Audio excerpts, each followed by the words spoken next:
अस्सलाम वालेकुम एवरीवन। उम्मीद है आप सब खैर आफियत से होंगे। इस लेक्चर में हम टेस्ट नंबर 8 की डिस्कशन करेंगे, जो कि सरफेस केमिस्ट्री और कोलाइडल केमिस्ट्री के चैप्टर से था। तो आइए स्टार्ट करते हैं टेस्ट डिस्कशन। क्वेश्चन नंबर 1 देखिए, विच of the following characteristics is not correct for physical adsorption. ठीक है, फिजिकल एड्जॉर्प्शन के रिलेटेड कौन सा कैरेक्टरिस्टिक जो है वो करेक्ट नहीं है। सबसे पहला ऑप्शन है adsorption on solid is reversible. ठीक है, adsorption is spontaneous, both enthalpy and entropy of adsorption are negative and adsorption increases with increase in temperature. ठीक है, तो इसमें पहले तीनों ऑप्शन जो हैं ये ट्रू हैं, जबकि डी ऑप्शन जो है ये करेक्ट नहीं है, इनकरेक्ट है। बेसिकली क्या होता है कि एड्जॉर्प्शन जो है वो टेम्परेचर के इंक्रीज करने से डिक्रीज होती है। ठीक है, इस वजह से डी ऑप्शन जो है ये क्या होगा, इनकरेक्ट होगा। अब ज़रा देखिएगा कि फिजिकल एड्जॉर्प्शन जो है इसे फिजियोजॉर्प्शन भी कहते हैं, और इसमें क्या होता है, इसमें मॉलिक्यूल्स जो हैं, ठीक है, गैस मॉलिक्यूल सॉलिड की सरफेस के साथ वॉन्डर वाल फोर्सेस के ज़रिए अटैच होते हैं। ठीक है, फिजिकल एड्जॉर्प्शन में जो फोर्सेस ऑफ अट्रैक्शन होती हैं वो वीक वॉन्डर वाल फोर्सेस होती हैं, और जो एड्जॉर्प्शन है वो टेम्परेचर के इंक्रीज़ करने से इंक्रीज़ नहीं होती, बल्कि क्या होती है, डिक्रीज़ होती है। तो इसलिए ये जो पहला पॉइंट है, ठीक है, ये वाला पॉइंट नीचे देखिएगा क्या लिखा है, physical adsorption reduces when the temperature rises because an increase in temperature causes molecules kinetic energy to rise. अगर टेम्परेचर बढ़ाएंगे तो मॉलिक्यूल्स की काइनेटिक एनर्जी इंक्रीज होगी, तो वो जो सरफेस के साथ बाइंडिंग है वो क्या होगी, वो फिर वीक हो जाएगी। ठीक है, इसी तरह फिजिकल एड्जॉर्प्शन जो है ये एक एक्सोथर्मिक प्रोसेस होता है। ठीक है, और ये एक स्पॉन्टेनियस प्रोसेस है फिजिकल एड्जॉर्प्शन। और इसके अलावा जो बॉन्ड इंथाल्पी और इंट्रोपी दोनों ही क्या होते हैं, दोनों ही फिजिकल एड्जॉर्प्शन के लिए नेगेटिव होते हैं, क्योंकि गैस मॉलिक्यूल जो है वो सरफेस के साथ आके अटैच हो रहे हैं, उनकी रैंडमनेस कम हो रही है। जब रैंडमनेस कम हो रही है तो इंट्रोपी डिक्रीज करेगी।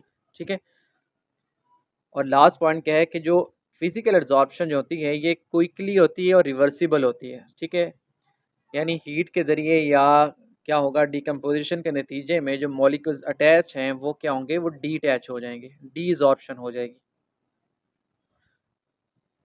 क्वेश्चन नंबर 2 देखें, which of the following is not a characteristic of chemisorption. ठीक है, यहाँ पे केमिकल एड्जॉर्प्शन के रिलेटेड क्वेश्चन है। पहला ऑप्शन है adsorption is specific, adsorption is irreversible, adsorption is a multi molecular layer, and delta H is of the order of 400 kilo जॉल।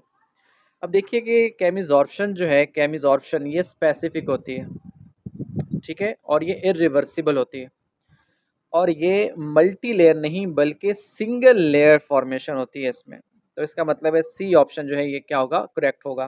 ठीक है, ये केमिजॉर्प्शन का इनकरेक्ट करेक्टरिस्टिक है सी ऑप्शन। अब ज़रा कंपैरिजन देख लेते हैं यहाँ पे फिजियोजॉर्प्शन और केमिजॉर्प्शन का। फिजियोजॉर्प्शन में फोर्सेस कौन सी होती हैं, वॉन्डरवाल फोर्सेस। केमिजॉर्प्शन में क्या होता है, केमिकल बॉन्ड्स। मॉलिक्यूलर लेयर की बात करें तो फिजियोजॉर्प्शन में मल्टी लेयर बनती है, जबकि केमिकल जॉर्प्शन में सिंगल लेयर बनती है। स्पेसिफिसिटी देखें तो फिजियोजॉर्प्शन स्पेसिफिक नहीं है, जबकि केमियोजॉर्प्शन स्पेसिफिक, हाईली स्पेसिफिक होती है। ठीक है, फिजियोजॉर्प्शन जो है ये लो टेम्परेचर हो तो एड्जॉर्प्शन इंक्रीज होगी। ठीक है, जबकि केमियोजॉर्प्शन में क्या होता है, इसमें जो टेम्परेचर है, इसमें पहले टेम्परेचर के इंक्रीज होने से एड्जॉर्प्शन इंक्रीज होती है, और फिर फर्दर इंक्रीज करने तो एड्जॉर्प्शन क्या होती है, डिक्रीज होती है केमियोजॉर्प्शन के केस में। ठीक है, तो एक्टिवेशन एनर्जी की बात करें तो फिजियोजॉर्प्शन में एक्टिवेशन एनर्जी की रिक्वायरमेंट नहीं है, जबकि केमिकल जॉर्प्शन में एक्टिवेशन एनर्जी ज़रूरी होती है। फिजियोजॉर्प्शन एक रिवर्सिबल प्रोसेस है, जबकि केमियोजॉर्प्शन एक इरिवर्सिबल प्रोसेस है। ठीक है, इफेक्ट ऑफ हाई प्रेशर।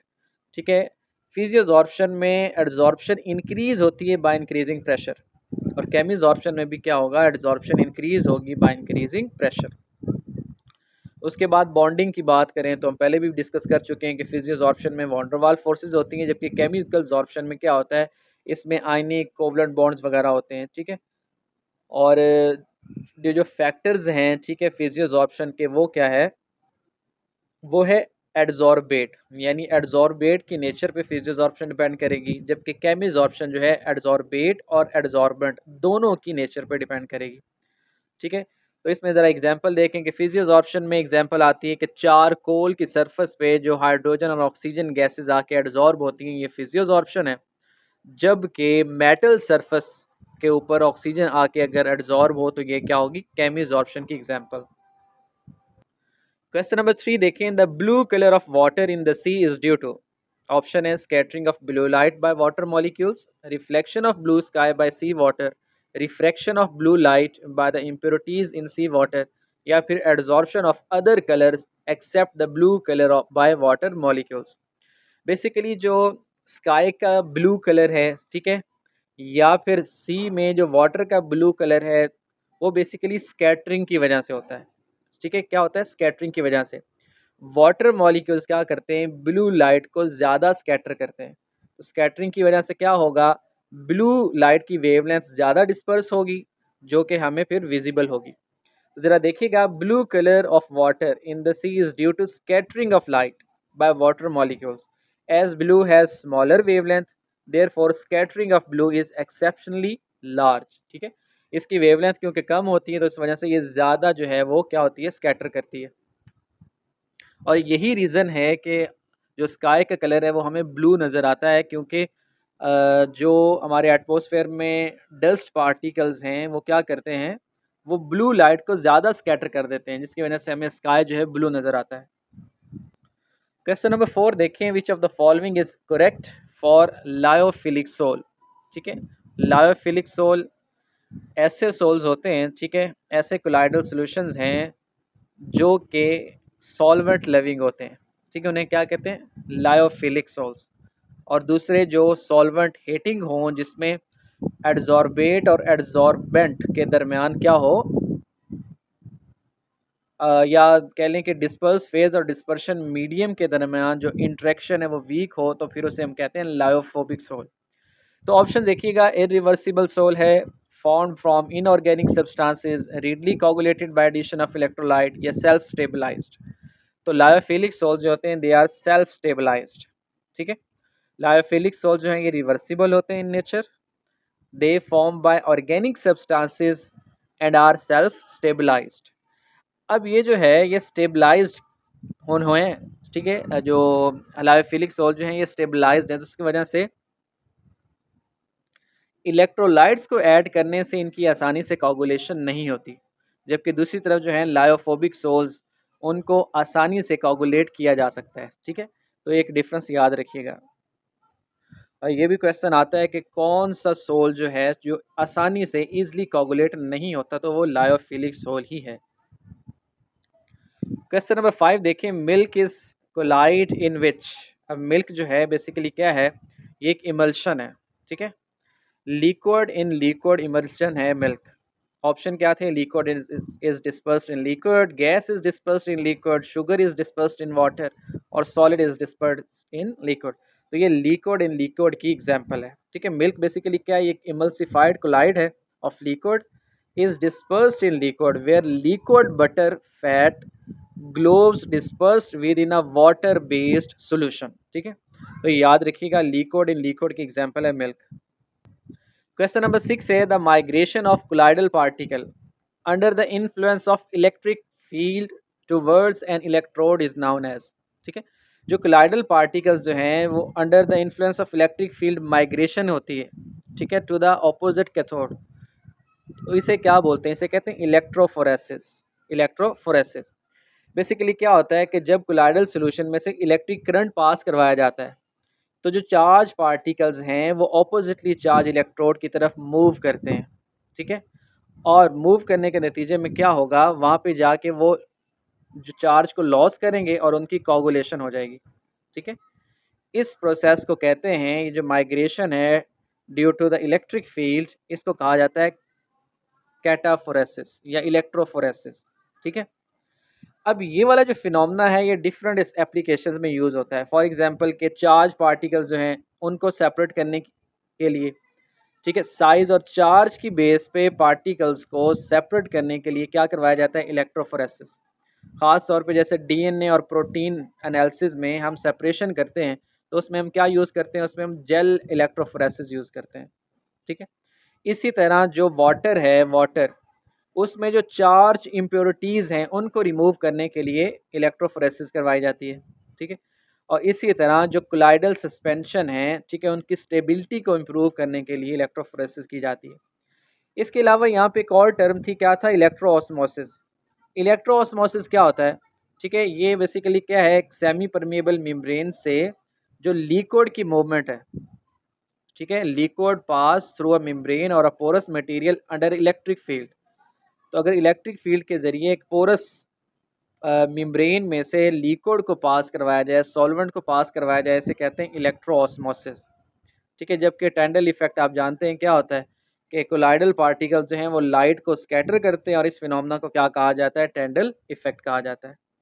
और लास्ट पे ये ब्रोनियन मूवमेंट क्या है, जो फ्लूइड में सस्पेंडेड पार्टिकल्स होते हैं, ठीक है, या फिर कह लें कि कोलाइड्स में जो पार्टिकल्स हैं उनकी जो रैंडम मोशन होती है कोलिजन के नतीजे में, ठीक है, random motion due to collision with surrounding molecules, इस मोशन को कहा जाता है ब्रोनियन मोमेंट।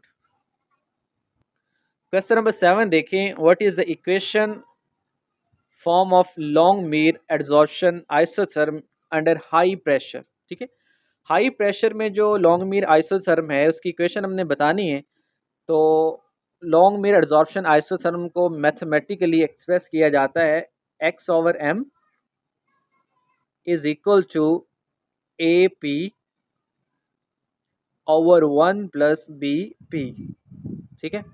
अब ये ज़रा देखिएगा, x क्या है, it is a mass of gas adsorb, यानी कि गैस जो है जो कि सरफेस पे, सॉलिड सरफेस पे एड्जॉर्ब हो रही है, उसका जितना मैस एड्जॉर्ब होगा उसको हम x से डिनोट करेंगे। m क्या होता है, m is the mass of the adsorbent, ठीक है, एड्जॉर्बेंट का मैस, यानी सॉलिड सरफेस जहाँ पे जाके क्या हो रहा है, गैस मॉलिक्यूल आके एड्जॉर्ब हो रहे हैं। और p जो है ये क्या है, प्रेशर है। a और b क्या है, दे आर कॉन्स्टेंट्स, ठीक है।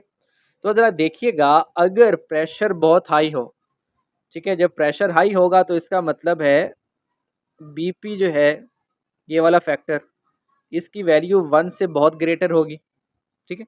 जब इसकी वैल्यू 1 से ग्रेटर होगी तो इसका मतलब है ये सारा फैक्टर जो है, ठीक है, BP जो है इसकी वैल्यू 1 से बहुत ग्रेटर है, तो इसमें 1 ऐड करेंगे तो ऑलमोस्ट ये BP ही रहेगा, 1 plus BP approximately equal to BP। Reason क्या है कि प्रेशर बहुत हाई है, ठीक है।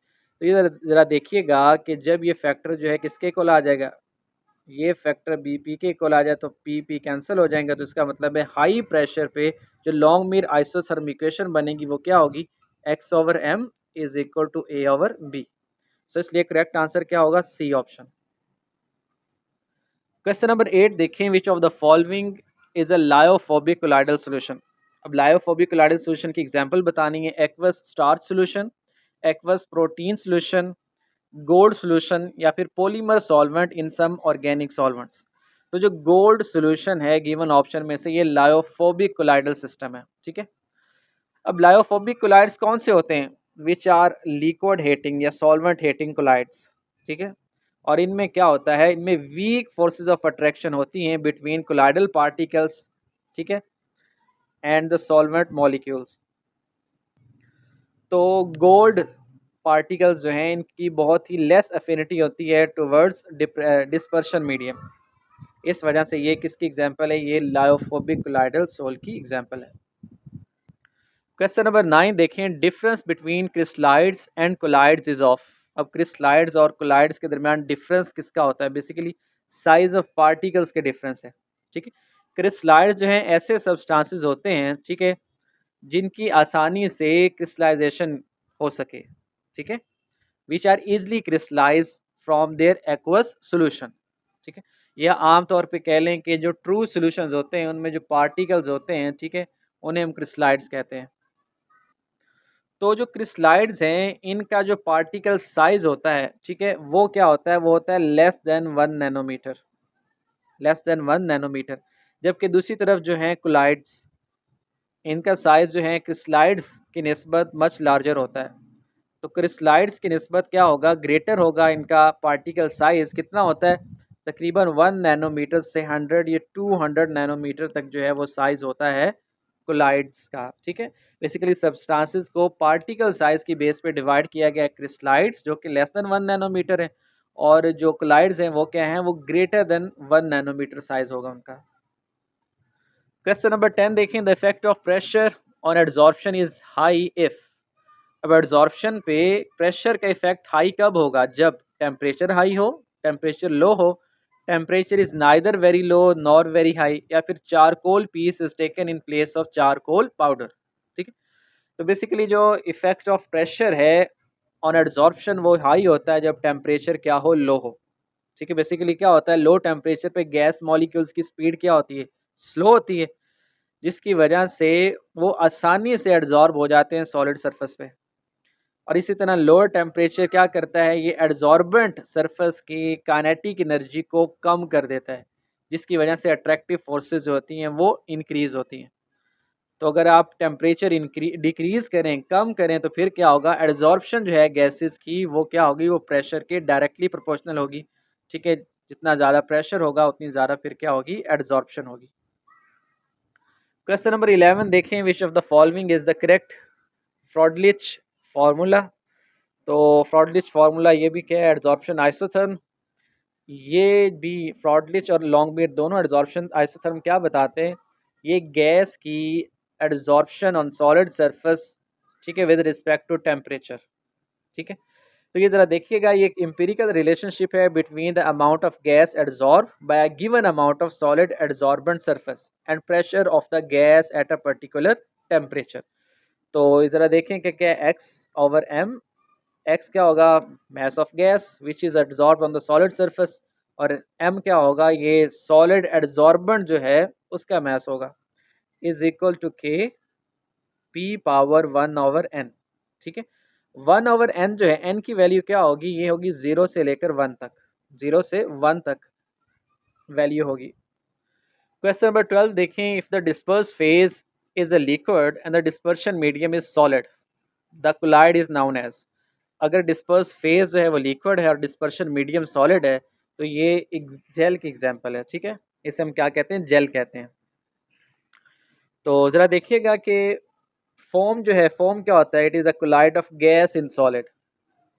सॉलिड क्या हो, डिस्पर्शन मीडियम, और डिस्पर्स फेज क्या हो, गैस, तो ये एग्जांपल क्या होगी, फोम। और इसी तरह जो है सोल जो है, ये कोलाइडल मिक्सचर होता है very small solid particles in liquid, यानी सॉलिड इन लिक्विड को क्या बोलते हैं, सोल, ठीक है। और इमल्शन क्या होता है, लिक्विड इन लिक्विड को इमल्शन कहा जाता है। तो ये कुछ टर्म्स हैं जो कि इंपॉर्टेंट है, ये याद होनी चाहिए। क्वेश्चन नंबर 13 देखें, the diameter of colloidal particle ranges from. अब जो कोलाइडल पार्टिकल का डायामीटर है,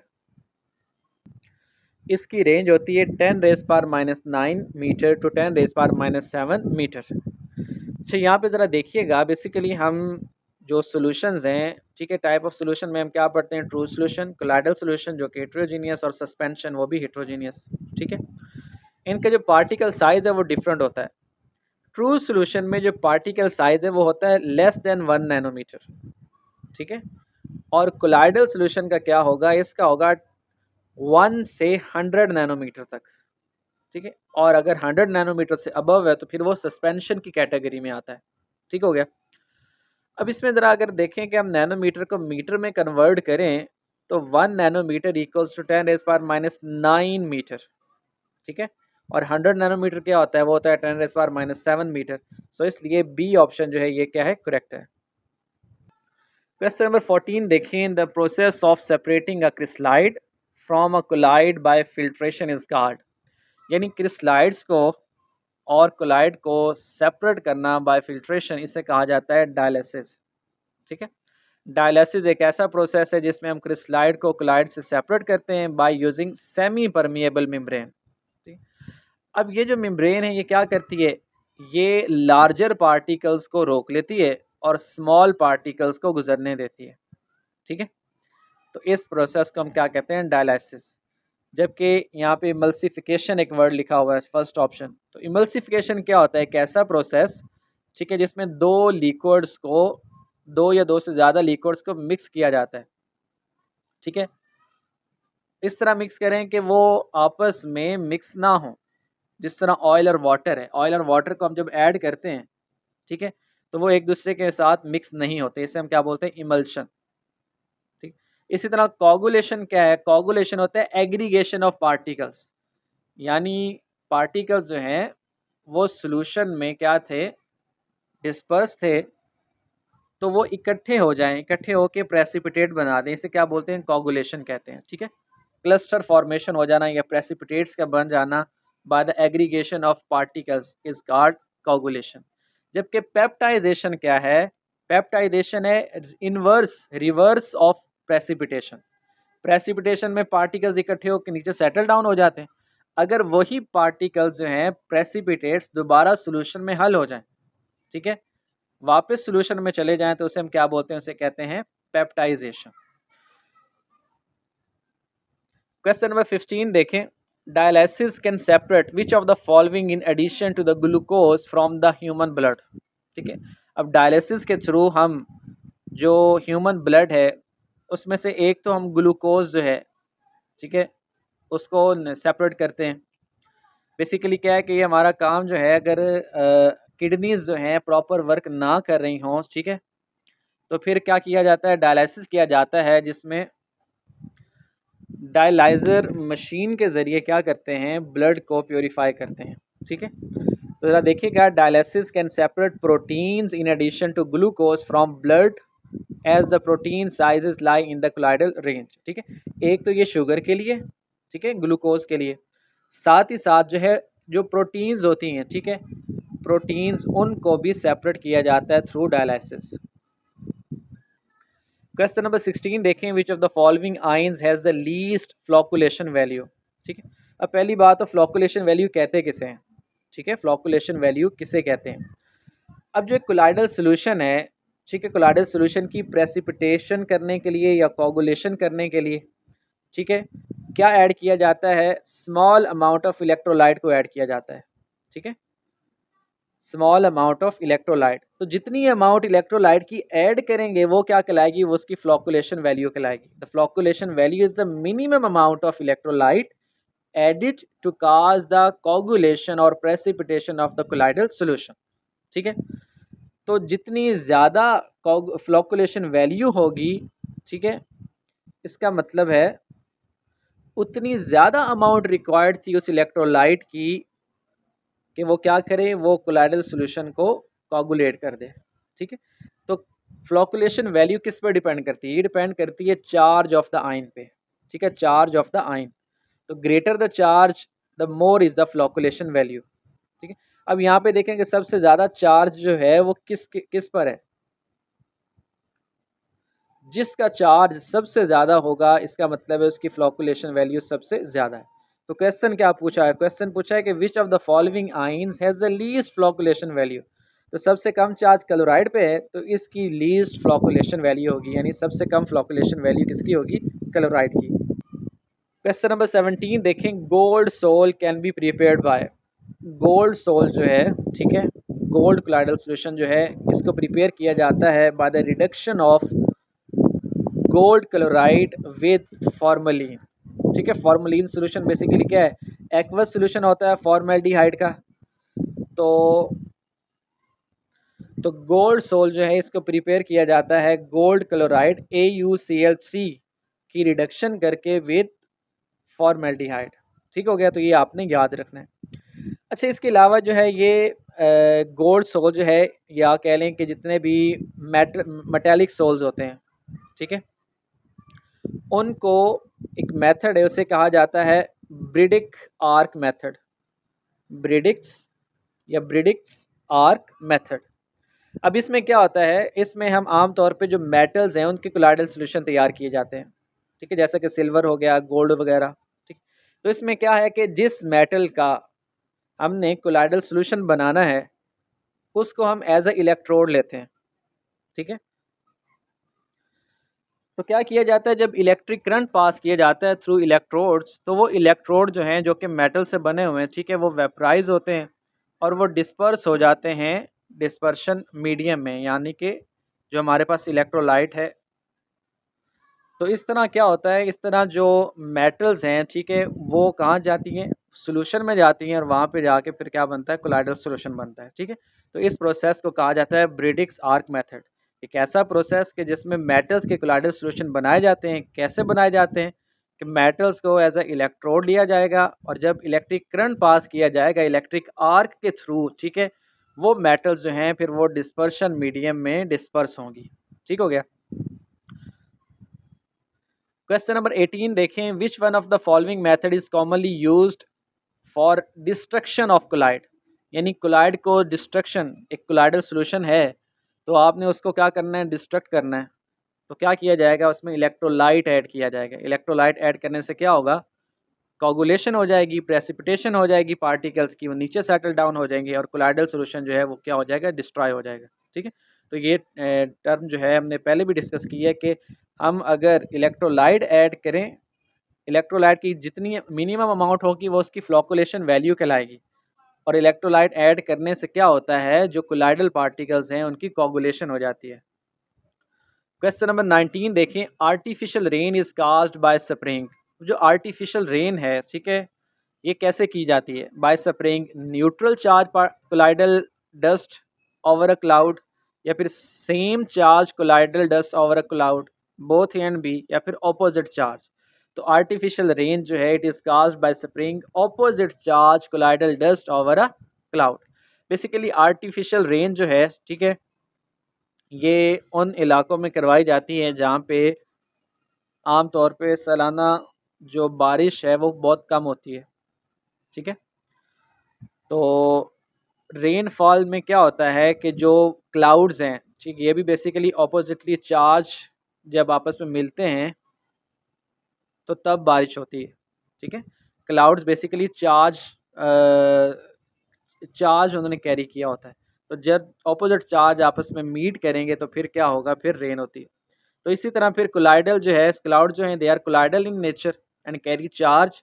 तो सिल्वर आयोडाइड का स्प्रे किया जाता है, ठीक, थ्रू हेलीकॉप्टर्स। तो वो सिल्वर आयोडाइड जो है वो एज अ इलेक्ट्रोलाइट का काम करेगी, और जो क्लाउड्स हैं फिर वो क्या होंगे, जब ऑपोजिट चार्ज मिलेंगे तो उसके नतीजे में आर्टिफिशियल रेन होगी। तो ये आपने याद रखना है कि आर्टिफिशियल रेन के लिए कौन सा साल्ट यूज़ किया जाता है। उस साल्ट में एक साल्ट जो है वो क्या है, सिल्वर आयोडाइड है। क्वेश्चन नंबर 20 देखें,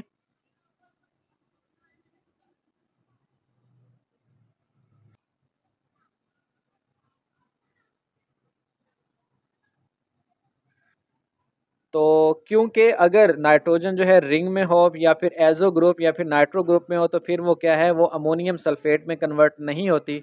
इस वजह से अमोनिया फिर प्रोड्यूस नहीं होगी और नाइट्रोजन की फिर एस्टिमेशन नहीं हो पाएगी।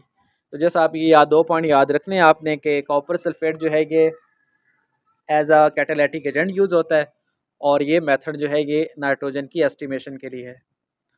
क्वेश्चन नंबर 21 देखें, Cottrell precipitator is use to. अब इस प्रेसिपिटेटर को इलेक्ट्रोस्टैटिक प्रेसिपिटेटर भी कहते हैं, और इस डिवाइस को यूज़ किया जाता है गैस जो स्ट्रीम है, ठीक है, उसमें से कार्बन पार्टिकल्स जो हैं उनको क्या करने के लिए, उनको प्रेसिपिटेट करने के लिए। ठीक है, तो ज़रा देखिएगा, Cottrell precipitator is use to precipitate mud from muddy water, तो ये तो रॉन्ग है। Precipitate carbon particles from smoke, तो ये ट्रू है। ठीक है, इसके अलावा थर्ड ऑप्शन क्या था, purify the ordinary drinking water, ये भी रॉन्ग है। और प्रेसिपिटेट साल्ट्स इन क्वालिटेटिव एनालिसिस, ये भी रॉन्ग है। ठीक है, स्मोक में से या गैस स्ट्रीम में से जो कार्बन पार्टिकल्स हैं उनको प्रेसिपिटेट करने के लिए इसको यूज़ किया जाता है। अब बेसिकली इसमें क्या होता है, इसमें एक ऐसा सिस्टम लगा होता है कि ये पार्टिकल्स को इलेक्ट्रिकली चार्ज कर देता है, और फिर वो इलेक्ट्रिकली चार्ज पार्टिकल्स जो हैं वो कलेक्शन सरफेस की तरफ अट्रैक्ट होते हैं, और इस तरह क्या किया जाता है, उन पार्टिकल्स को, कार्बन पार्टिकल्स को रिमूव किया जाता है। अब ये जो कॉट्रल प्रेसिपिटेटर है, ठीक है, इसको आमतौर पे पावर प्लांट्स में, सीमेंट प्लांट्स में और बाकी इंडस्ट्री में यूज़ किया जाता है to control air pollution and reduce particulate emissions. ठीक है, कार्बन इमिशन से क्या होता है, ग्लोबल वार्मिंग, तो इसको प्रोटेक्ट करने के लिए, कंट्रोल करने के लिए कॉट्रल प्रेसिपिटेटर को यूज़ किया जाता है। क्वेश्चन नंबर 22 देखें, alum purifies muddy water by. ठीक है, ऑप्शन है absorption, dialysis, emulsifying properties, coagulation. तो एलम जो है, ठीक है, यानी कि एलुमिनियम सल्फेट, इसको हम यूज़ करते हैं मडी वाटर को प्योरीफाई करने के लिए। और मडी वाटर प्योरीफाई कैसे होता है? कोगुलेशन के ज़रिए। ठीक है, बेसिकली क्या होता है कि जो नेगेटिव पार्टिकल्स हैं जो कि कोलाइडल सॉल्यूशन में मौजूद होते हैं, लाइक क्ले, बैक्टीरिया वगैरह, ठीक है, तो वो क्या हो जाते हैं? वो न्यूट्रलाइज हो जाते हैं। जब न्यूट्रलाइज होंगे तो उनकी एग्रीगेशन हो जाएगी और वो नीचे सेटल डाउन हो जाएंगे। ठीक है, उसके बाद फिल्ट्रेशन के ज़रिए हम उस वाटर को क्या कर लेते हैं? प्योर कर लेते हैं। क्वेश्चन नंबर 23 देखें, which property of colloidal solution is independent of charge on the colloidal particles. ठीक है, इलेक्ट्रोऑस्मोसिस, कोगुलेशन, इलेक्ट्रोफोरेसिस, ये सब जो है ये चार्ज पे डिपेंड करते हैं। टैंडल इफेक्ट जो है ये चार्ज पे डिपेंड नहीं करता। ठीक है, टैंडल इफेक्ट बेसिकली क्या है? एक ऐसा इफेक्ट है जिसमें कोलाइडल पार्टिकल्स क्या करते हैं? लाइट को स्कैटर कर देते हैं।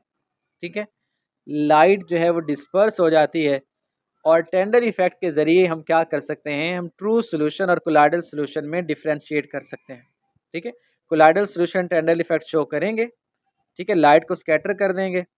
जब उसकी रीज़न क्या है? उसकी रीज़न है कि कोलाइडल के पार्टिकल्स क्या होते हैं? रिलेटिवली लार्जर होते हैं, बड़े साइज़ के होते हैं as compare two particles of true solution. जबकि ट्रू सोल्यूशन में क्या होता है कि टेंडल इफेक्ट शो नहीं होता। तो टेंडल इफेक्ट की बेस पे हम कोलाइडल और ट्रू सोल्यूशन को डिफ्रेंशिएट कर सकते हैं। क्वेश्चन नंबर 24 देखें, which of the following has maximum flocculation value for a negatively charge sol. ठीक है, अब यहाँ ज़रा देखिएगा कि मैक्सिमम फ्लोकुलेशन वैल्यू हमने बताना है। तो हार्डी स्कल्स रूल के अकॉर्डिंग इलेक्ट्रोलाइट जिसकी वैलेंसी हाईएस्ट हो ऑफ द केटाइन, ठीक है, उसकी फ्लोकुलेशन वैल्यू क्या होगी? मैक्सिमम होगी। हमने ये पहले भी बात डिस्कस की है कि greater the charge greater will be the flocculation value. तो गिवन ऑप्शन में से सबसे ज़्यादा चार्ज जो है केटाइन पे किस पर है? Aluminium chloride. एल्यूमिनियम पे +3 चार्ज होता है। ठीक है, इस वजह से इसकी फ्लोकुलेशन वैल्यू क्या होगी? सबसे ज़्यादा होगी। क्वेश्चन नंबर 25 देखें, cod liver is an example of oil emulsion, oil in water emulsion, water in oil emulsion and water in water emulsion. तो कॉड लीवर जो है ये क्या है? It is a water in oil emulsion. ठीक है, emulsion हम पहले डिस्कस कर चुके हैं क्या है। इमल्शन में क्या होता है कि liquid in liquid, liquid disperse phase होती है और लिक्विड ही डिस्पर्शन मीडियम होता है। ठीक है, और वो दोनों आपस में, ठीक है, मिक्स नहीं होते। अच्छा, यहाँ ज़रा देखें कि बटर और कोल्ड क्रीम जो है ये भी इमल्शन की एग्जांपल है। ठीक है, इसे ऑयल इमल्शन कहते हैं। इमल्शन जो है दो तरह की, एक वाटर इन ऑयल है और दूसरा क्या है? Oil in water. अगर डिस्पर्स फेज ऑयल हो और डिस्पर्शन मीडियम क्या हो? वाटर हो, तो फिर हम इसे क्या बोलते हैं? Oil in water. ठीक है, और अगर इसके ऑपोजिट डिस्पर्स फेज वाटर हो और डिस्पर्शन मीडियम ऑयल हो तो ये क्या कहलाएगा? ये कहलाएगा वाटर इन ऑयल। ठीक है, तो कॉड लीवर बेसिकली क्या है? ये एक डाइटरी सप्लीमेंट है। ठीक है, जो कि कॉड फिश के लीवर से हासिल किया जाता है। और ज़्यादातर जो फ़िश ऑयल हैं, ठीक है, इसमें क्या मौजूद होता है? ओमेगा 3 फैटी एसिड मौजूद होता है। तो इसलिए कॉड लीवर जो है ये क्या है? ये वाटर इन ऑयल इमल्शन की एग्जांपल है। क्वेश्चन नंबर 26 देखें, the process of separating cream from milk is. ठीक है, मिल्क दूध में से क्रीम को अलग करना, इट इज़ कॉल्ड डीमल्सिफिकेशन। ठीक है, हम क्या कर रहे हैं? हम दो लिक्विड जो हैं उनको सेपरेट कर रहे हैं फ्रॉम इमल्शन, ठीक है, इनटू सेपरेट लेयर्स। तो ये कह लें कि इमल्शन का ऑपोजिट जो है क्या कहलाएगा? डीमल्सिफिकेशन। सर डीमल्सिफिकेशन कैसे हो सकती है? हीटिंग के ज़रिए हो सकती है, सेंट्रीफ्यूगेशन के ज़रिए हो सकती है। ठीक है, इसमें क्रीम जो है वो क्या होती है? सेपरेट होती है मिल्क से बाय सेंट्रीफ्यूगिंग। क्वेश्चन नंबर 27 देखें, the ability of a catalyst to accelerate the chemical reaction is known as. Catalyst की जो एबिलिटी है कि वो केमिकल रिएक्शन को एक्सलरेट कर दे, ये कहलाता है एक्टिविटी ऑफ द कैटलिस्ट। ठीक है, और एक ऐसा रिएक्शन जो कि कैटलाइज्ड रिएक्शन है। ठीक है, आमतौर पे जो डिग्री ऑफ एक्सलरेशन है वो 10 टाइम्स हायर होती है in the presence of catalyst. ठीक है, तो जो एबिलिटी है कैटलिस्ट की वो क्या कहलाती है? वो कहलाती है उसकी एक्टिविटी। क्वेश्चन नंबर 28 देखें, which of the following is an example of homogeneous catalysis. अब यहाँ पे हमारे पास 4 डिफरेंट रिएक्शंस हैं, तो इसमें हमने बताना है कि होमोजीनियस कैटालिसिस की कौन सी एग्जांपल है। पहला ऑप्शन है oxidation of SO2 to SO3 in the contact process. अच्छा, कॉन्टैक्ट प्रोसेस जो है इसमें जो हम कैटलिस्ट यूज़ करते हैं वो होता है वेनेडियम पेंटाऑक्साइड। यहाँ पे हमारे पास SO2 और SO3 they are gases, V2O5 जो है सॉलिड है, तो ये हेट्रोजीनियस कैटालिसिस की एग्जांपल है। उसके बाद हैबर प्रोसेस में मैन्युफैक्चर ऑफ अमोनिया के लिए यहाँ पे हम आयरन को एज अ कैटलिस्ट यूज़ करते हैं, ठीक है। ऑस्टवाल्ड प्रोसेस जो है इसमें प्लाटिनम को यूज़ किया जाता है, और ये मेथड जो है ये होता है for the manufacturing of nitric acid, ठीक है।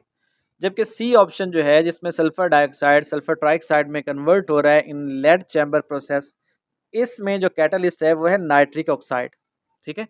तो अगर तो रिएक्टर और कैटलिस्ट सेम फेज में है तो ये होमोजीनियस कैटालिसिस कहलाता है। अगर ऑपोजिट डिफरेंट फेज हो, ठीक है, तो फिर ये क्या होता है, हेट्रोजीनियस कैटालिसिस। क्वेश्चन नंबर 29 देखें, in case of auto catalysis, auto catalysis में क्या होता है, इसमें रिएक्टेंट कैटलाइज है या प्रोडक्ट कैटलाइज, सॉल्वेंट कैटलाइज है। तो ऑटो कैटालिसिस में क्या होता है कि रिएक्शन के दौरान बनने वाला प्रोडक्ट, ठीक है, वही क्या करता है, वो नेक्स्ट स्टेप को एक्सेलरेट कर देता है, ठीक है। Auto catalysis is the reaction where one of the product formed catalyses the reaction. So auto catalysis में जो प्रोडक्ट है वो क्या करेगा, रिएक्शन को कैटलाइज करवाएगा। सो बी ऑप्शन जो है ये करेक्ट है, ठीक है। क्वेश्चन नंबर 30 देखिए, विच of the following graph represents adsorption, ठीक है।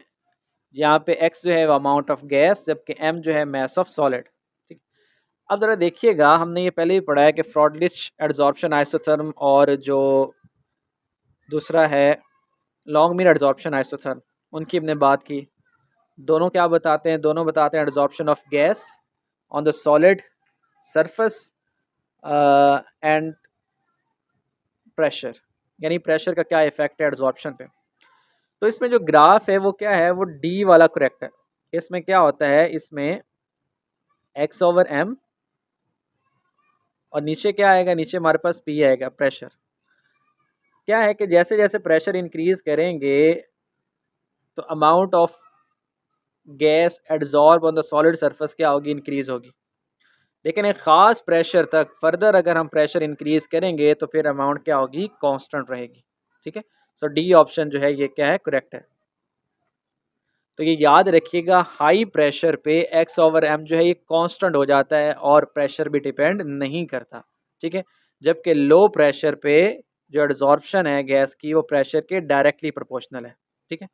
और अगर हम इंटरमीडिएट की बात करें तो इंटरमीडिएट में हमने पहले भी पढ़ा है कि x/m किसके इक्वल होगा, it is proportional to pressure, इसकी पावर क्या होगी, 1/n, ठीक है। अब 1/n जो है, n क्या होता है, n जो है ये कांस्टेंट है, ठीक है। इसकी वैल्यू होती है 0 से 1 तक, ठीक है। और इसकी जो वैल्यू है वो डिपेंड करती है nature of adsorbate and nature of adsorbent. Question number 31 देखिए, द वॉल्यूम ऑफ गैसेस, ठीक है, हाइड्रोजन है, मीथेन है, carbon dioxide and ammonia, adsorb by 1 gram of charcoal at 288 kelvin are in the order of.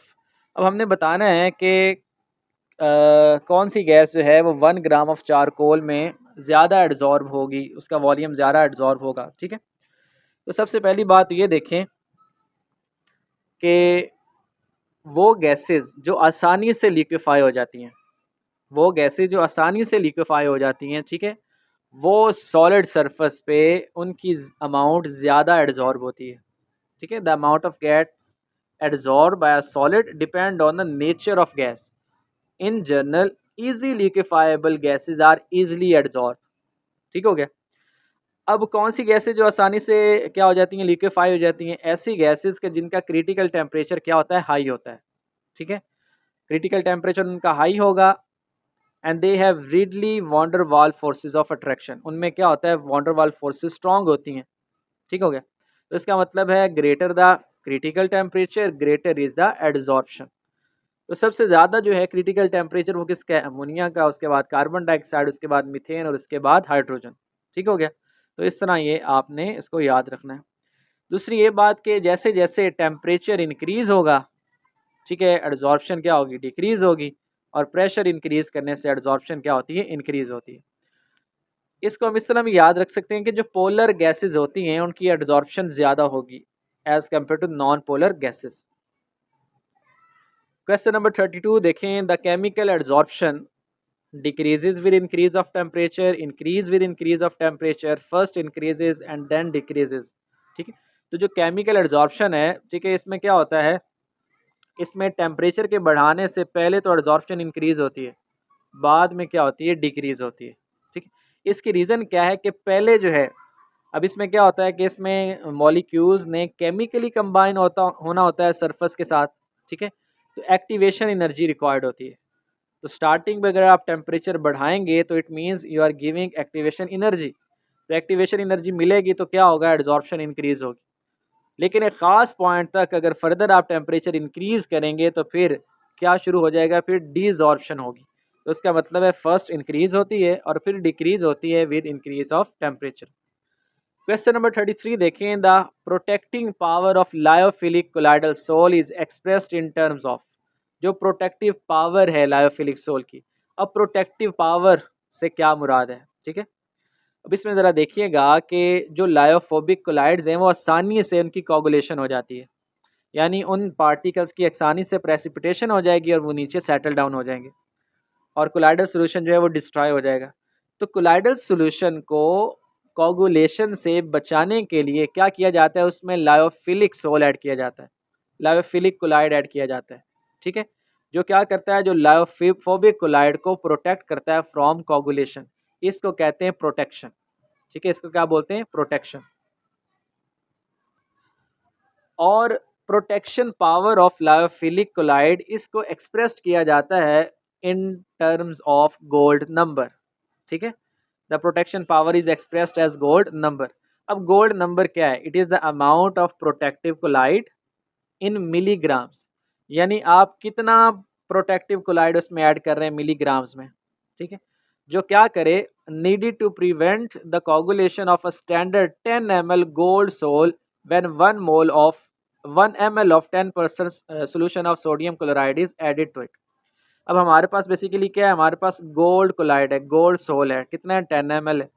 इसमें अगर हम क्या करें, 1 ml 10% क्या कर दें, ऐड कर दें सोडियम क्लोराइड जो कि इलेक्ट्रोलाइट है, वो इस गोल्ड सोल की कोगुलेशन कर देगा। तो इसको कोगुलेशन से बचाने के लिए हम जितनी अमाउंट मिलीग्राम्स में ऐड करेंगे एक प्रोटेक्टिव कोलाइड की, वो क्या कहलाएगा, वो उसका गोल्ड नंबर कहलाएगा। ठीक है, तो इसका मतलब है जितना कम गोल्ड नंबर होगा उतनी ज़्यादा प्रोटेक्शन पावर है उस प्रोटेक्टिव कोलाइड की।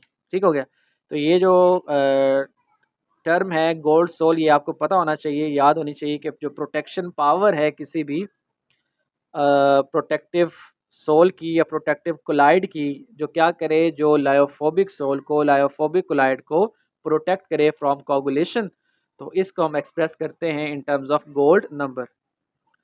क्वेश्चन नंबर 34 देखें, which of the following is true in respect of adsorption. तो एड्जॉर्प्शन में बेसिकली क्या है, एक स्पॉन्टेनियस प्रोसेस है। ठीक है, इसमें जो है मॉलिक्यूल्स जो हैं उनकी रैंडमनेस कम होती है, तो और ये एक्सोथर्मिक प्रोसेस है, तो इसका मतलब है डेल्टा जी भी नेगेटिव होगा, डेल्टा एस भी नेगेटिव और डेल्टा एच भी negative. The catalyst used in Ziegler process for polyethylene manufacture. ठीक है, पॉलीइथाइलीन की मैन्युफैक्चरिंग के लिए जिगलर प्रोसेस के थ्रू एक कैटलिस्ट है, उसका नाम बताना है। तो इसको कहते हैं जिगलर नाटा कैटलिस्ट। ठीक है, और ये नेम्ड किसकी बेस पे आया है, Karl Ziegler and Giulio Natta, दो साइंटिस्ट थे। ठीक है, और जिगलर नाटा कैटलिस्ट ये it belongs to the organometallic class of compounds. ठीक है, और इसको यूज़ किया जाता है for the synthesis of one alkenes, यानी अल्फा ओलिफेन्स को की प्रिपरेशन के लिए इसको यूज़ किया जाता है। और जिगलर नाटा कैटलिस्ट बेसिकली क्या है, it is a combination of aluminium triethyl and titanium tetrachloride. ठीक है, ये आपने याद रखना है, aluminium triethyl and titanium tetrachloride is called Ziegler Natta catalyst. Question number 36 देखें, the coagulation value in millimoles per litre of the electrolyte used for the coagulation of arsenic sulphide are given below. ठीक है, यहाँ पे हमारे पास 3 electrolytes हैं। ठीक है, इनकी वैल्यूज़ दी हुई हैं। ठीक है, इनकी कोगुलेशन वैल्यू दी हुई है, हमने क्या बताना है, हमने कोगुलेटिंग पावर बतानी है। ठीक है, तो कोगुलेशन और फ्लोकुलेशन को हम पहले डिस्कस कर चुके हैं क्या है, और removal of charge by means any means that lead to the aggregation of particles। Basically हम क्या करते हैं, कोगुलेशन क्यों होती है, क्योंकि जब हम उसमें इलेक्ट्रोलाइट ऐड करते हैं तो चार्ज पार्टिकल्स जो हैं, चार्ज पार्टिकल्स वो न्यूट्रलाइज हो जाते हैं और एग्रीगेशन के नतीजे नीचे के एग्रीगेशन होने के बाद नीचे सेटल डाउन हो जाते हैं। ठीक है, जिसे हम क्या कहते हैं, कोगुलेशन या फ्लोकुलेशन। ठीक हो गया। तो इलेक्ट्रोलाइट की जितनी मिनिमम अमाउंट रिक्वायर्ड होती है उससे हम कहते हैं फ्लोकुलेशन वैल्यू या कोगुलेशन वैल्यू। ठीक है, तो जितनी ज़्यादा पावर होगी इलेक्ट्रोलाइट की उतनी कम उसकी अमाउंट रिक्वायर्ड है। तो इसका मतलब है हमारे पास जो कोगुलेटिंग पावर या फ्लोकुलेशन पावर है वो कोगुलेशन वैल्यू के इन्वर्सली प्रोपोर्शनल है। अब ज़रा देखें तो सबसे कम वैल्यू किसकी है, मैग्नीशियम सल्फेट की, तो उसका मतलब है इसकी पावर सबसे ज़्यादा है। उसके बाद बेरियम क्लोराइड, उसके बाद sodium chloride. So correct answer क्या हुआ, बी ऑप्शन। क्वेश्चन नंबर 37 देखें, the Langmuir adsorption isotherm is deduced using the assumption. पहला ऑप्शन है the adsorption take place in multilayers, the adsorption sites are equivalent in their ability to absorb the particles, the heat of adsorption varies with coverage, the adsorb molecules interact with each other. तो जो long mean adsorption isotherm है इसके मुताबिक, ठीक है, जितनी भी sites होती हैं एड्जॉर्प्शन साइट्स वो इक्विवेलेंट होती हैं in their ability to adsorb the particles. तमाम जो एड्जॉर्प्शन साइट्स हैं दे हैव इक्वल एबिलिटी। तो यहाँ ज़रा देखिएगा लॉन्ग मीन एड्जॉर्प्शन आइसोथर्म जो है, और इसके मुताबिक जो सरफस होती है एड्जॉर्बेंट की वो क्या होती है, यूनिफॉर्म होती है और तमाम साइड्स जो हैं इक्विवेलेंट होती हैं, और it supports single layer not multi layer. ठीक है, तो बी ऑप्शन जो है ये क्या है, करेक्ट है। क्वेश्चन नंबर 38 देखें, which of the following forms cationic micelles above certain concentration. Option है sodium dodecyl sulphate, sodium acetate, urea, cetyl trimethyl ammonium bromide. ठीक है, यानी कौन से सब्सटेंस की ख़ास कंसंट्रेशन के बाद क्या होती है, माइसल फॉर्मेशन हो जाती है। अब पहली बात तो माइसल फॉर्मेशन, माइसल्स कहते हैं किसे हैं। ठीक है, कोलाइड्स जो हैं लो कंसंट्रेशन में तो ये नॉर्मल इलेक्ट्रोलाइट की तरह बिहेव करते हैं। ठीक है, लेकिन अगर इनकी कंसंट्रेशन क्या हो, हाई हो जाए, ज़्यादा हो जाए, तो फिर क्या होगा, फिर इनकी एग्रीगेशन हो जाएगी, ये इकट्ठे हो जाएंगे और क्या करेंगे, क्या बना देंगे, माइसल्स बना देंगे। ठीक है, यानी एग्रीगेशन ऑफ द पार्टिकल्स। और जो माइसल्स हैं they are found by the association of disperse particles, वो जो भी सारे डिस्पर्स पार्टिकल्स होते हैं उनकी एसोसिएशन हो जाती है। ठीक है, एक ख़ास कंसंट्रेशन के बाद। तो जिस कंसंट्रेशन के बाद पार्टिकल्स आपस में एग्रीगेट होके माइसल फॉर्मेशन करें उस कंसंट्रेशन को कहते हैं क्रिटिकल माइसल कंसंट्रेशन। ठीक हो गया। अब यहाँ पे क्वेश्चन था कि हमने केटाइनिक माइसल्स क्या बताना है, तो इसके लिए करेक्ट आंसर है सिटाइल ट्राईमिथाइल अमोनियम ब्रोमाइड। ठीक है, ये क्या करता है, ये केटाइनिक माइसल्स बनाता है, जबकि बाकी जो हैं वो एनाइनिक माइसल्स बनाते हैं, जैसे कि सोडियम डोडिकाइल सल्फेट वगैरह। क्वेश्चन नंबर 39 देखें, at high concentration of soap in water soap behaves as. ठीक है, अगर हाई कंसंट्रेशन हो सोप की वाटर में तो सोप जो है वो एसोसिएट कोलाइड के तौर पे एक्ट करता है।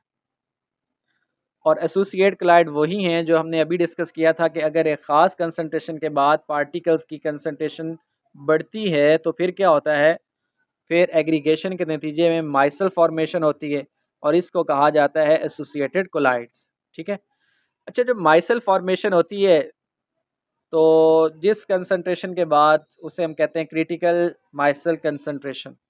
ठीक है, और जिस टेम्परेचर पे माइसल फॉर्मेशन होती है उसे कहते हैं Krafft temperature. The formation of micelle take place only above, यानी इस टेम्परेचर से अबव टेम्परेचर हो तो क्या होगा, फिर माइसल फॉर्मेशन होगी, उसे हम क्या बोलते हैं, क्राफ्ट टेम्परेचर। और पर्टिकुलर कंसंट्रेशन से अबव कंसंट्रेशन हो जाए तो उस कंसंट्रेशन को हम क्या बोलते हैं, क्रिटिकल माइसल कंसंट्रेशन। ठीक है, क्वेश्चन नंबर 40 देखें, measuring zeta potential is useful in determining which property of colloidal solution. ठीक है, जीटा पोटेंशियल फाइंड किया जाता है बेसिकली किसके लिए, ठीक है, to check the stability of a colloidal particles. ठीक है, कोलाइडल पार्टिकल्स की स्टेबिलिटी को चेक करने के लिए जीटा पोटेंशियल फाइंड किया जाता है। अच्छा, जीटा पोटेंशियल है क्या? Basically it is a measure of electrostatic potential at a boundary between a particle and its surrounding liquid. ठीक है, यानी इलेक्ट्रोस्टैटिक पोटेंशियल देखा जाता है जो पार्टिकल्स हैं और उनके सराउंडिंग लिक्विड के दरमियान।